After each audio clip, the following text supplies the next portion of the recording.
Good morning, everyone, and welcome back. I'm Selenia Romani, and this is a video about the differences between present perfect simple and present perfect continuous. Of course, we are starting analyzing. Going to start analyzing the difference in the construction and in the uses of the present perfect simple, and then we're going to see the construction of the present perfect continuous and the difference in use between present perfect simple and present perfect continuous. Okay, here we go. Construction and affirmative form of the present perfect simple. We have the subject, then have of or has, so the auxiliary verb, and then our verb in the past participle form. For example, a police officer has arrested 2 men.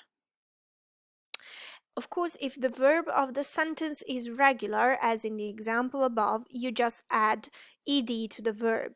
But if the verb is irregular, you have to check the list of irregular verbs, which means the third column of the irregular verbs. As you can see in the example, the verb to lose is an irregular verb, which become lost. So he has lost his keys. Then we're going on with the negative form. We have a subject in the first place. Then we have or has not, which of course become haven't or hasn't, and then the verb in the past participle. For example, wait a minute, he hasn't finished yet. Then the interrogative form, which have or has, so the auxiliary verb in the first place, then the subject, and then the verb in the past participle form. For example, have you found a place to live? Or where have you been? In the second example, of course, we always have the who question in the first place and then the auxiliary verb.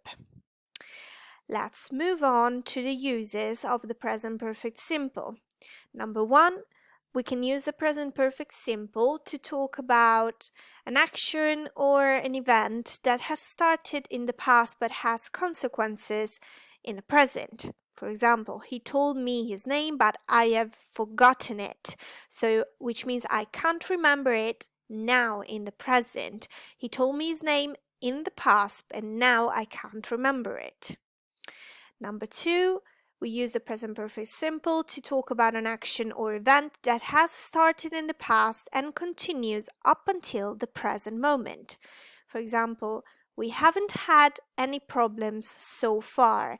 In this case, the use of the expression so far means until this moment, and this makes us realize that we are talking about something that has continued up until now. And then we have number three with the expressions like just, already, yet, still, ever, and never. I've put here 2 examples. Has it stopped raining yet? Or I have never been to India. Okay, let's move on to the present perfect continuous. We have the affirmative form, which is composed by the subject, the auxiliary verb have, has, then the past participle of the verb to be, which is been, and the verb in the ing form. The example is, it has been raining.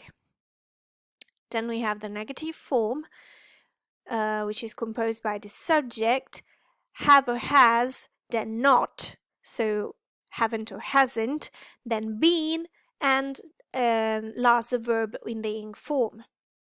She hasn't been working hard.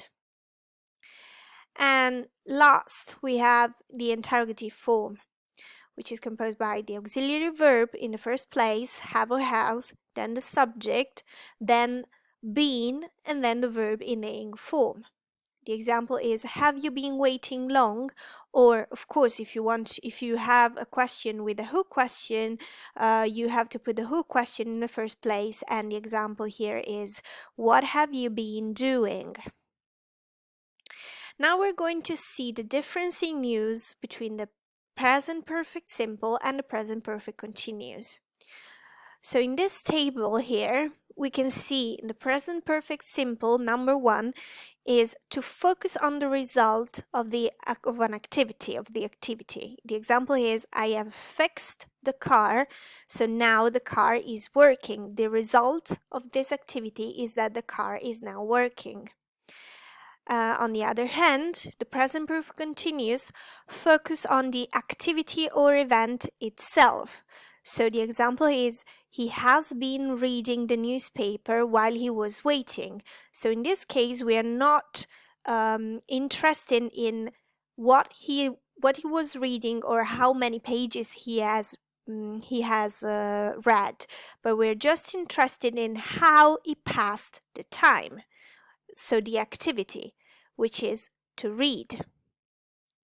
Then number 2, if we look for the present perfect simple, to talk about how often or how many times something has happened. So we're talking about a quantity. For example, I've driven there several times. Of course, several means a few. Could be a lot, or it could be some or a few times.